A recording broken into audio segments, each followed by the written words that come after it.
Is the thought of using AI in your music classroom exciting or, let's be honest, maybe a little terrifying? You've probably heard the buzz, but maybe you're not sure where to start or even if it's for you. What if I told you that the secret to making AI work for you isn't about being a tech genius, but is about having a smart, simple framework? This podcast is a proud member of the Teach Better Podcast Network. Better today, better tomorrow, and the podcast to get you there. Explore more podcasts at www.teachbetterpodcastnetwork.com. Now let's get on to the episode. It's the Happy Music Teacher! Are you an elementary music teacher who's frustrated and overwhelmed? I'm Jeanette Shorey, a happy music teacher who loves teaching every day, but it wasn't long ago I was in your shoes. Join me Wednesdays to help you find happy in your music classroom. Today, I'm so excited to welcome E.Lisa Jansen-Jones to the podcast. E.Lisa is a nationally recognized music education advocate, and don't we need more of those? An author, an AI consultant, and she has a remarkable background as a band director. She's the founder of Music Teacher Guild and Jones & Company, where she helps educators master new technology. And again, don't we need more of that? In this episode, E.Lisa is going to share her expertise with us on how to use AI, which tools work best, and her awesome framework that's going to help you use AI more effectively, more confidently, and with better results every time. Get ready to adapt to new technologies and make your teaching life so much easier. So, E.Lisa, welcome to the podcast. I'm so happy you're here. We're going to dive right into this concept of hallucinations, which is where AI tools give you information that they want it to be true because they want to make you look good and they want to make you happy. So actually in your intro, I have not been a district administrator, unfortunately. And it's very flattering. And I have certainly lots of district administration friends. And I have been an elementary music teacher. I've taught kindergarten through 8th grade, band, orchestra, choir, church music, because I taught at a private Catholic school.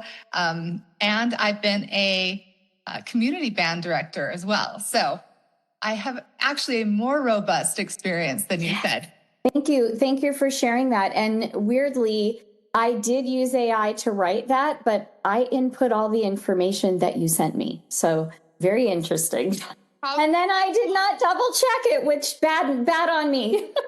It's totally fine. I mean, it's a great, perfect lesson if we're talking about AI today, which is that you need to use, not you, the universal you, all of us. Yes. Need to remember that we are the element that's most trustworthy. We've been trained most of our lives to trust computers, right? We trust the output of a algorithm that we put into Excel. We trust that when Grammarly tells us that something isn't correct, that it isn't correct. We've learned to trust technology.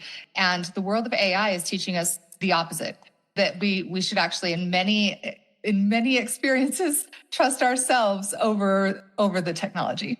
That makes sense. That makes total sense. Embarrassing, but you know what? We're keeping it in there because it's a good learning experience for me as well as for my listeners. So definitely double check when you read over. Let's back up for a minute and just tell my listeners a little bit about you, about your purpose, about your why. Why did you get into all of the amazing things that you're doing at this point?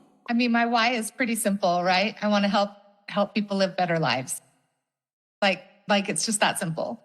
But background wise, of course, like I said, I've been a music teacher most of my life. I've also run my own private lesson studio. That got me into the business side of things, as well as working in a retail music store for many years. So that pushed me into closing my own knowledge gaps and my own preparation gaps by getting an MBA, which is a Master of Business Administration degree, right? So that got me into running other people's businesses and doing business consulting, which I've been doing for about 13 years now. And then I starting my own businesses. So similar to you, creating an online platform, an online ecosystem to support music educators in the efforts of better professional development. Then I did a stint in the corporate world working for the C.A.L.M Corporation. They gave me the opportunity to do so much amazing work for music educators, including running a digital platform called Music Professor. And then I got into the world of instructional design. So my doctorate, which I'm about to graduate, is in instructional design. And so I now have this sort of scholarly background too, to go with like the business background. And when I got into AI a few years ago and started taking classes and certifications and all this kind of stuff, I started to realize the opportunities that it can have to help me fulfill my personal mission, which is, of course, helping people have better lives. So that's what I hope we're going to talk about today. Definitely. Yeah. And obviously you can tell from everything that I'm about, the Happy Music Teacher, the Happy Music Teacher Academy. That is also my goal, is to, and that's one of the reasons that I wanted to have you on the podcast, is because my goal is for every one of my listeners to have a better life, not just their professional life, but their personal life. And so I thought, our goals aligned, our whys aligned so well that I really wanted to chat with you. I know, right? 100%. So tell me a little bit about the biggest misconception you hear from teachers about using AI in their classrooms. Like, what's the biggest fear? What's the biggest misunderstanding? That you have to use it at all. Yeah, truly. There's so much news out there. There's so much going on. It's like a tsunami of information. And we tend to have this bias that if we aren't using it, we're somehow falling behind. If we aren't using it, we're somehow failing our students. They are digital natives. We do have to adapt in some ways to keep them engaged, to keep them active, to keep them happy, right? And to keep all of our many stakeholders happy. So I think we do need to have a strong awareness of it and how to use it ourselves. We need to be building that skill, which is, of course, what I'm really passionate about right now. But I think the real misconception is that you have to use it with students. And I don't think that you do. Yeah. I would agree with you. And I'm glad you said that, because my husband was telling me a couple of weeks ago, oh my gosh, I'm learning all this about AI, and you really should be using it in everything you're doing. And you should be like an expert in AI. It's a great way to build your business. And I was like, I'm an expert in a lot of things. I don't want to be teaching AI. I want to be using it in the best ways that I can. But I would agree with you that it's not a have to. It's more of a, how can we use it to, help us and to save time. So yeah, I would totally agree with you. So enabler. What's that? It's an enabler. So yeah. If you use it right, it's not intended to replace you. It's actually intended to help you be more expansive and to do the things that you need to do so that you can be a better teacher and your students can have better outcomes. And if it's not doing that, then why are you using it? Yeah, that makes sense. So what would you say is your number one reason for using AI in the classroom? Like what would you? So I wouldn't necessarily use it in the classroom. I think there's some great opportunities for a select few who are able to use it, but I think the barriers to entry of using it with the 1-to-1 student ratio, like where all of your students are doing some type of AI-based experience, it's just probably not worth the reward yet, unless there's like a specific tool that you find to be very helpful and you can afford the subscription for your students and you have a way to streamline the use and you have the time to be able to train them. So if it's like a, technology-based composition class in high school, right? Or maybe you're teaching mixing and some audio editing and to an individual, right? I think there's some opportunities there. I think with the private studio space, there's a little bit of opportunity with using it with students. But honestly, you need to be that creative human person that's deciding, is this thing actually going to help my students achieve their outcomes? Is it going to help me be a better teacher? And if you don't have that, then again, why Right. just use it Right. for using it? So I realize that that's really vague, but really the cost barrier, and a lot of, to clarify, a lot of the tools that people are saying are AI, and that can do things like assess or give students more specific feedback. Why would we take that away from ourselves as teachers? Yeah. Right. And helping the students learn how to identify those issues themselves is actually where the musical growth is going to happen. Right. And so if there's an AI tool that allows for that type of knowledge extension and affirmation of what they're already learning, then it's going to be very helpful. If you look back, I want to say almost 30 years now, when smart music first came out, right? You're familiar with smart music? I am. Yeah. It's now Make Music Cloud. And it was so revolutionary at the time that you could play the notation and it would tell you when you played a wrong note, or you were too early, or you were too late. Now Match My Sound has a very similar type of feedback. It's phenomenal, but we've had that for so long. So how is AI, really that different? Making it different? No, I think you're not being vague at all. I think, you're being very clear in that this is not something that we need to use with our students. So what about for us as educators? What are there tools out there that we can use as educators that are going to make our lives easier and, just make feeling music teaching less overwhelming? %. Yeah, that's where the real opportunity lies. So, for example, one great tool are these things called custom GPTs, right?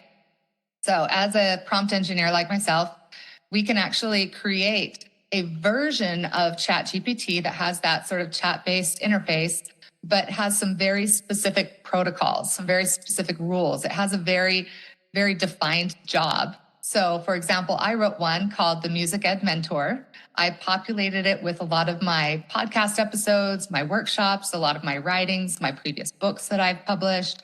And so you can get on there and let's say you're struggling with activating a particular student, right? Or driving motivation, internal motivation, or you're struggling with work-life balance, or having to set boundaries, or you're struggling with a parent conversation or whatever, then you can actually go in there and it will coach you through how to respond to those things.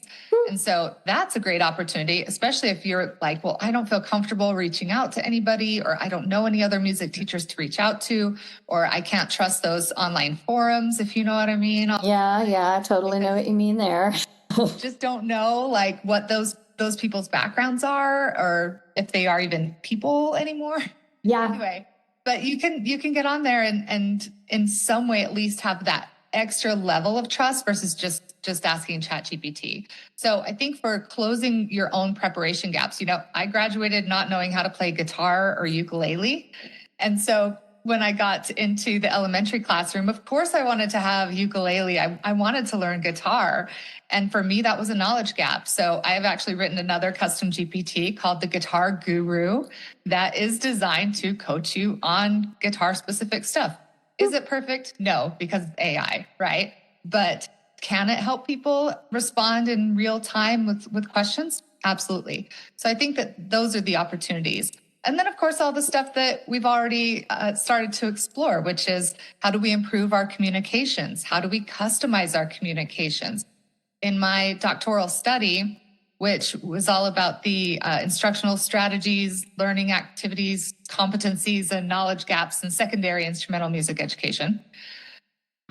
Ooh, that's a lot to say, and I'm like, oh, why am I doing this? But one of the things that came up over and over again with my study participants was that early career music educators especially need to have a more strong grasp of communication, and not just how to get their message across, but how to customize that message based on the listener. The way that you text your friend on a Friday night is different from how you email a parent, which is different from what you put in a newsletter or how you send out a press release to the community. Like, you have to be strategic and have good judgment, and AI can actually help us improve those communication skills. So those are just a couple of examples of how they can help us refine ourselves, improve our teaching, close our own knowledge gaps, and improve as teachers and humans. I love that. I love that. And I am definitely using some of that. I composed an email yesterday that I felt was like a really important email that I needed to, sound professional. And I'm a pretty good writer, but I went into, I have some trained, I'm using Gemini, and I have some trained Gemini threads. And one of them is, I named them, but Karina, my administrative assistant, and I went in and I said, I'd like you to, revise this email and make it sound more professional. I gave the goal of the email and the whole deal. And she came back with something that just was perfect. It just added that little extra something that, I felt like it needed. So let me make sure that, the introduction that I gave, you do have a framework for AI. I just want to make sure before we. So tell us a little bit about the framework. I know, right? True. That one is true. So I'm laughing. I'm like, no, I'm glad that you're checking. Seriously. Now that I've messed up myself one time. So tell us a little bit about the framework. I'm really interested about the framework that you've developed and how it can be helpful and help us feel better about our jobs and our lives. So it goes back to, a process and developing your own skills as an AI user. So I think the biggest problem right now is if you do use it to substitute your own creativity, instead of letting it give you a variety of outputs, and then you get to infuse your own creativity, right? Or you get to use your own human taste and judgment and critical discernment.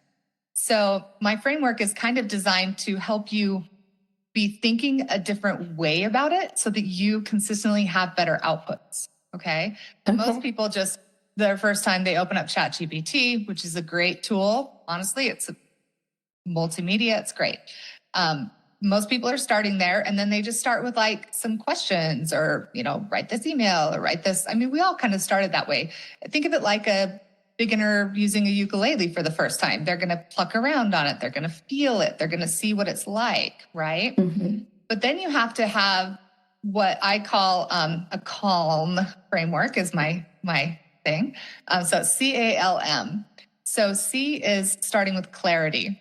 So what is it that you actually want to get out of it, right? So in your example, you wanted to have a refined professional email that still maintained your voice, that got your message across really clearly, that didn't have, typos or excess repeated words, that kind of thing.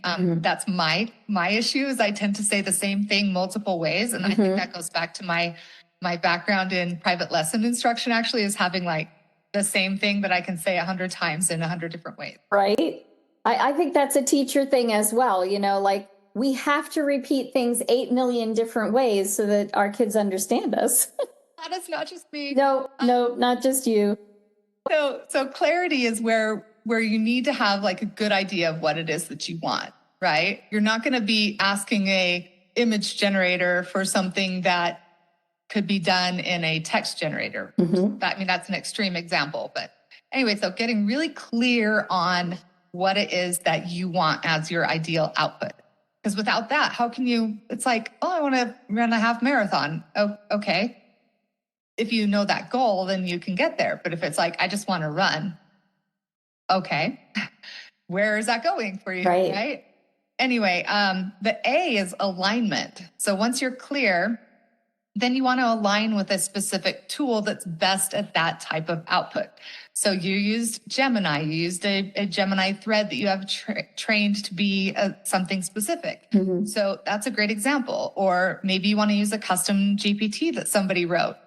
Another example, right? Maybe there is a specific, all these LLMs, these large language models, the ones that have that little chat interface, Grok and Gemini and Copilot and Claude and Perplexity and ChatGPT, all of these kind of have their own personalities. They were all trained very specifically for different types of output, right? ChatGPT is designed to be kind of an all-in-one go-to system. Perplexity was designed to be a great research tool and to make sure that every output had a great source and you could find exactly the information that you want, right? Mm-hmm. Perplexity can have a dashboard where you can get on there and just instantaneously see the updates that you're interested in.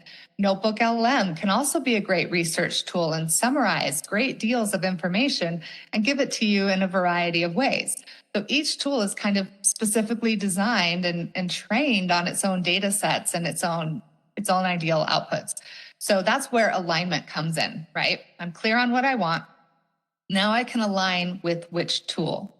The L is to leverage, and this is where you get to be the thing involved, which is leveraging your own skills in prompting and discernment, right?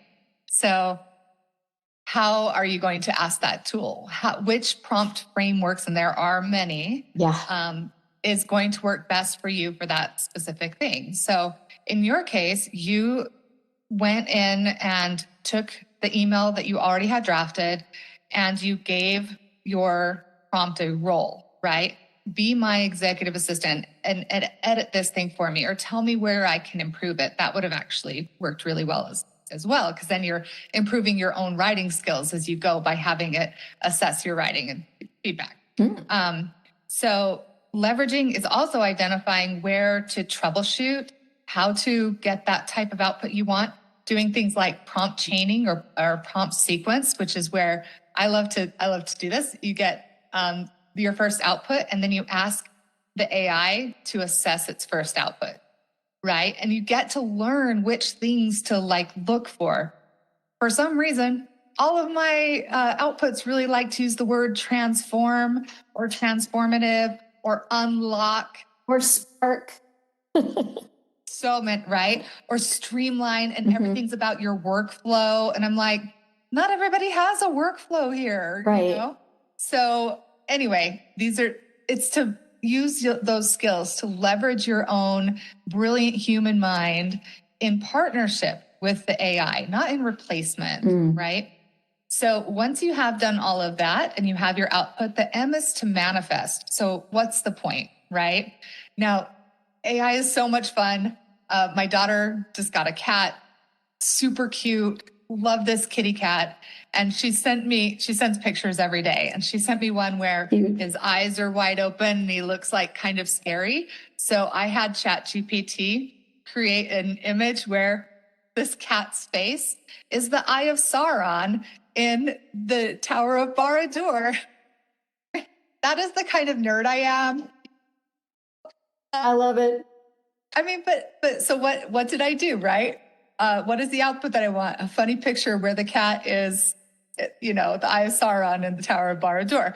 I aligned with DALL-E is the tool that I used for that, right? I leveraged my own prompt skills. It only took me one prompt to get the exact output that I wanted. That's amazing. And then I manifested it by sending it to my daughter.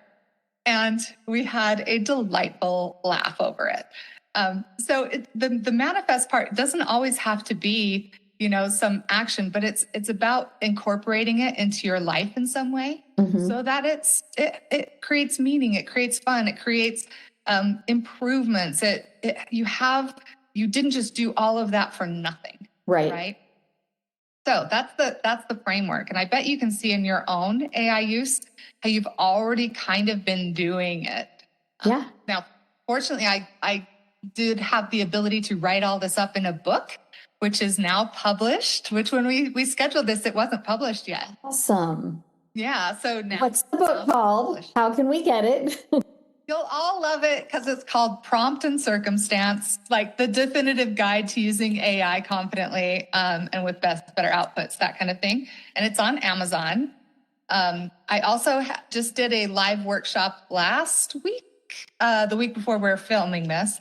And I covered 20 AI tools and how to use them for music education.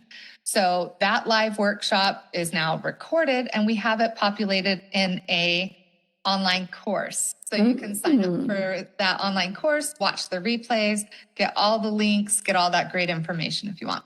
That's amazing. Amazing. So that's a goal of mine. I have a couple of books in mind, a couple of children's books, but also one for music teachers that someday when I have some time, or as my husband would say, when I make some time, because that's what he likes to say. It's not that you didn't have the time, it's that you didn't make the time.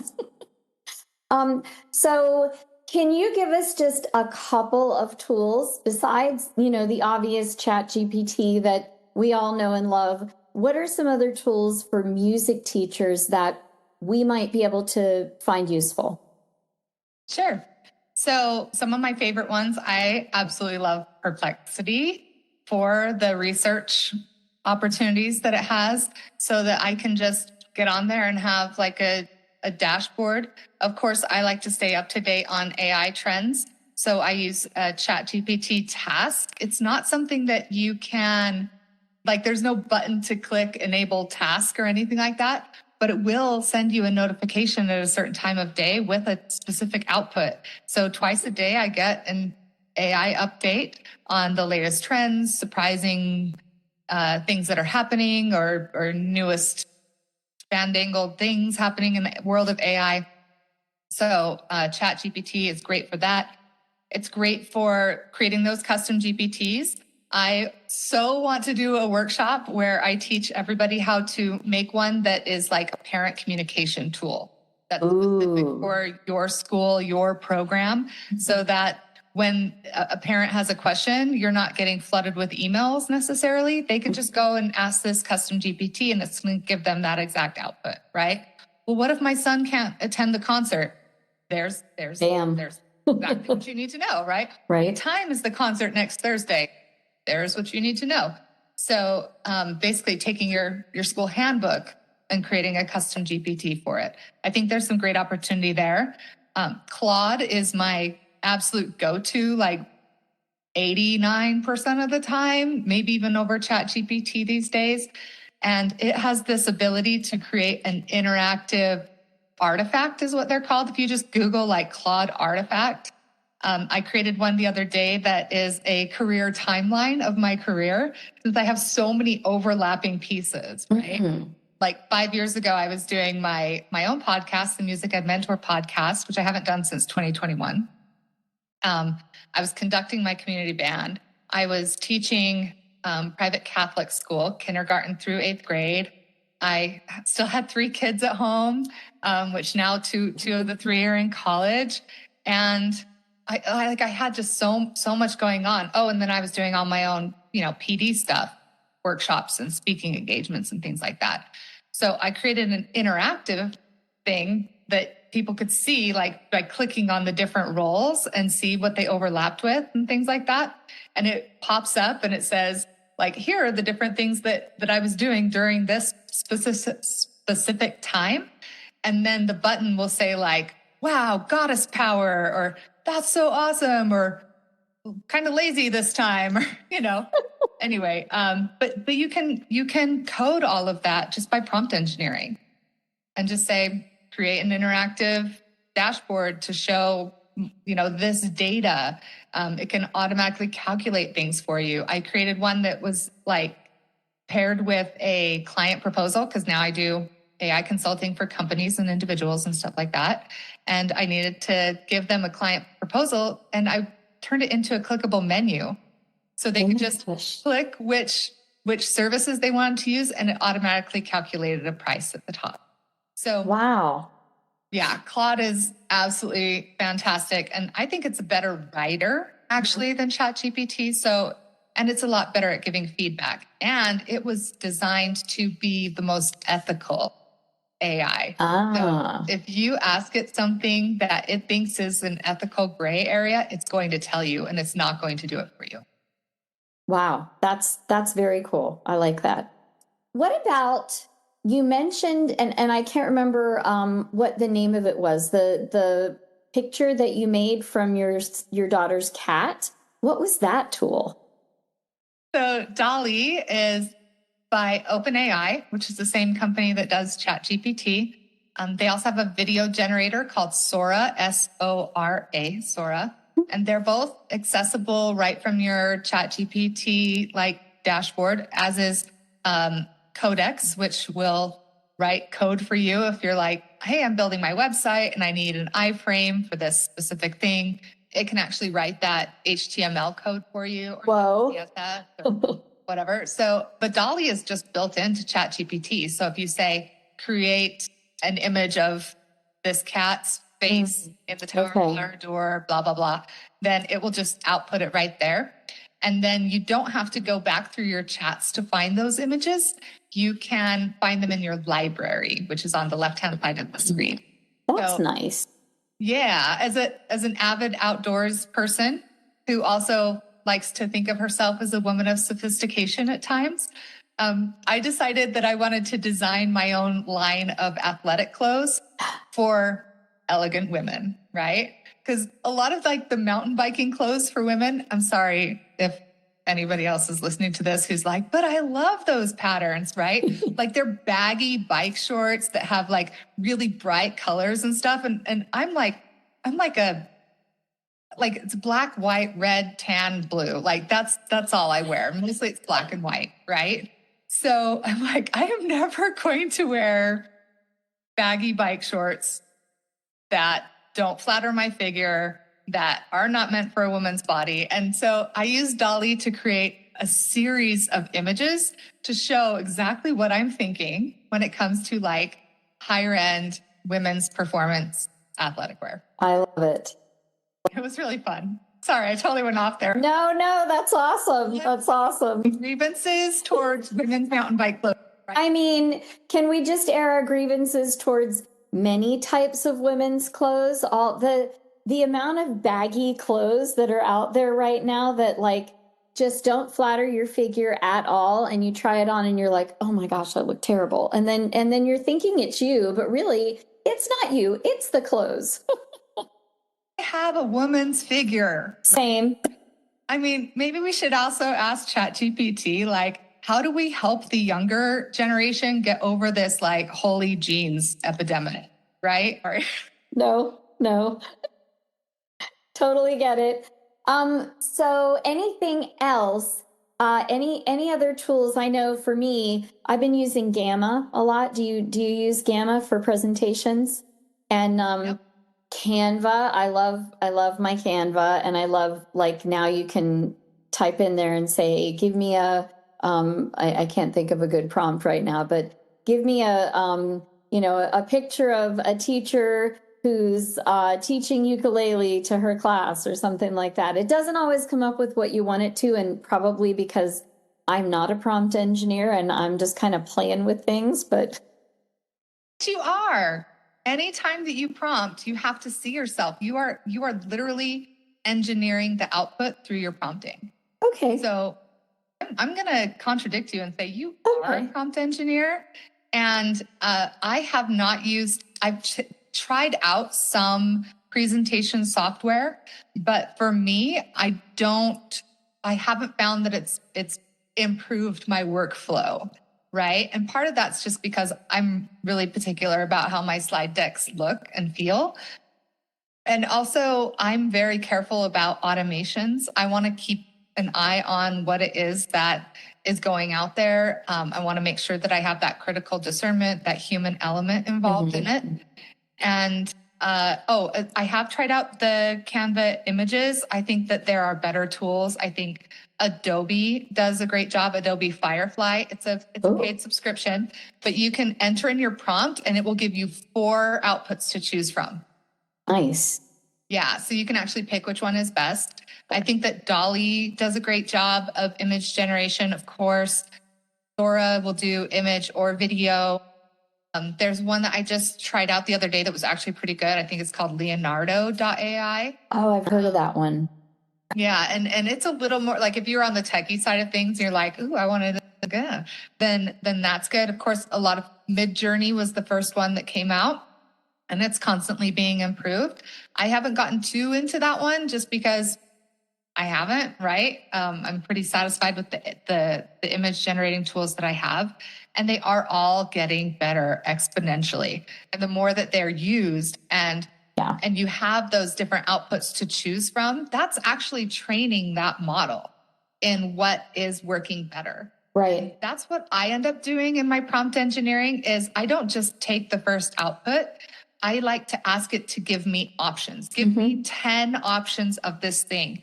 And then instead of just taking which one and using it, I will tell it, this is the one that I chose. Right? Yeah. And so it's learning my preferences as I go. Yeah, I do that too with Gemini is cool because a lot of times it'll give me like 3 or 4 options. So have you tried though, taking that output and putting it into another tool for assessment? I have not. I have not. That I have found is extremely enlightening and a great way to identify those, we call them white spaces or blind spots, right? So you can take that email output and maybe you're really happy with it and you're fine to send it off. But you could also take that and put it into Claude and say, here's a draft of my email, identify opportunities for improvement. Or are there any areas within this email that I'm not elaborating enough? Or take on a role playing with AI is so helpful. Yeah. Like, take on a role of my chief marketing officer and assess this. Is it being persuasive enough? Is it being irresistible enough? Is it being, XYZ enough? And it will actually come out with an output and tell you these are the areas for improvement. And that way you're leveraging multiple training models. Right. I love that. That's a great idea. What about for things like lesson planning? How can AI help us? Because I feel like as music teachers, the good thing is we don't have a curriculum to follow, but the challenging thing is we don't have a curriculum to follow. So how could AI tools help us with things like lesson planning? Oh my gosh, idea generation, right? It can also help us if we're worried about if we're aligning with specific frameworks like within our district or our state. We want to make sure that we're ticking those, necessary political boxes or whatever.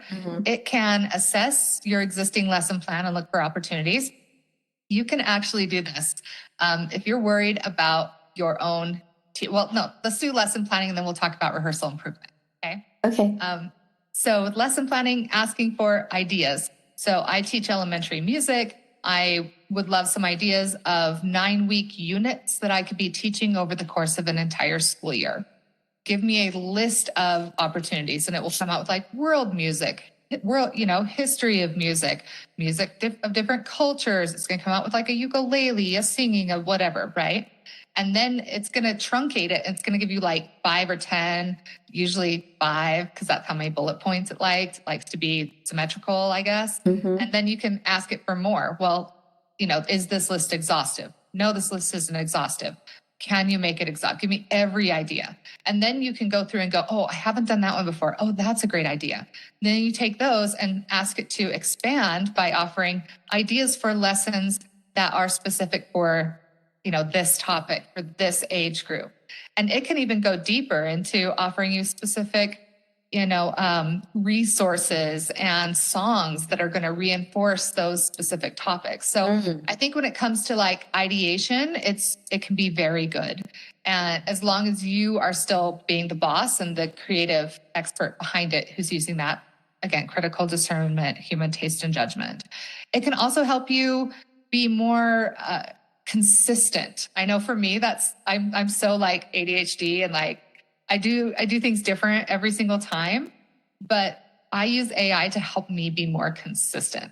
So you can also use a tool like Notebook LM. If you have copies of all of your concert programs or lesson plans that you've printed out, or even PD workshops that you've attended that you have information for, you get all those little handouts and things.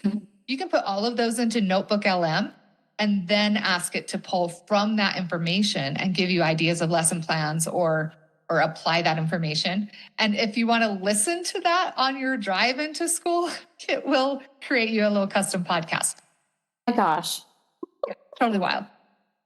But I think there's an opportunity even more for improvement. Oh, and also shout out, I did write a custom GPT called the Music Lesson Planner, which you tell it which thing that you are planning a lesson for, whether it's a private lesson, a classroom lesson, or a professional development lesson, and it will help you craft the outline for that lesson in a really effective way and aligned with standards. That's Notebook LM? No, this is a custom GPT. Oh, it's a custom GPT. Oh, the one you created. Yes. Okay. Yeah. Wow. I That's spent 8 weeks creating it in a mini MBA program. So. Nice. That's amazing. And then you were going to talk about rehearsal. Yes. So you can use a combination of tools to improve your own instruction. Now, personally, I have never watched a video of myself teaching. Okay. I have watched many. It sounds a little too, I mean, I edited my own podcast for years. I'm not afraid of listening to my own voice. But there's something about like watching myself teach. Though that doesn't mean that I don't want to hear it and assess it and see how I'm doing, right? So what you could actually do is record just audio of you teaching, right? And then you can use something like 11 Labs or Descript. Descript is like my go-to when it comes to transcripts. And you upload that audio, get the written transcript of it, right? The text. And then you can read through it actually and see, am I saying a lot? Am I repeating statements? And if you don't want to do that assessment yourself, you can put it into Notebook LM or ChatGPT or Claude or literally any of these.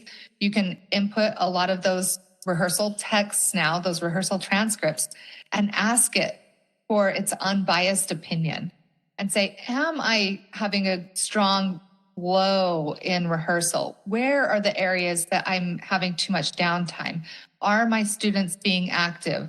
When you hear the student background, like if it can give you so much great insight without you having to nurture your own continuing biases. That's incredible. Very cool. I could give a workshop that shows you how to do that. Seriously. Yeah. So where can people find more information about all of the amazing resources that you've already mentioned, plus all the ones that I know you have that you kind of sort of mentioned before? It's all on the Music Teacher Guild, musicteacherguild.org. Under learning, we have like 5 free online courses. We have one paid course called Careers in Music, which if you have like a student who you think would love to learn more about the career options in the music field, highly recommend that course. Or if you're looking to expand your teaching or your own career into other areas in the music field, you can check out Careers in Music. You can also get a institutional license for it. And that way you can pull from our library of lessons. And actually they can be great sub-lesson plans because each one comes with a video and an activity and stuff like that, worksheets and whatnot. Nice. So we have those. I recommend checking out the one that I already mentioned, which was the live workshop I did last week. I'm actually going to be recording. There were some questions that I didn't get to, so I'm going to be recording videos answering some of those questions, and those will be added into the course, as well as all of the links and things like that. If you want to go deeper on some of the specific tools like ChatGPT, Perplexity, Claude, Notebook LM, and there's one more. I did a workshop the next day under my AI consulting brand, Jones & Company. There are links to that workshop replay as well, or you can find it on YouTube. So awesome. I have, just like you, tons of great resources. Tons of great resources. Love the courses and stuff that you have on your website. Like, thank you. I wish I could roll back the clock and teach elementary music again, just so that I could like access your ukulele stuff and just do it better next time for myself. Well, I really, really appreciate you coming on today, E.Lisa. And it was such an eye-opening conversation. Every time I think I know about AI, I'm brought right back down to no, I know nothing. Because it changes so quickly. Yep, we all know nothing, and yet know everything. We know better than the machines. That is really true. We should all trust ourselves and not trust AI. If you got some great tips and tricks that are going to help you be a happy music teacher, I would be so thankful if you would go on and leave me a 5-star review.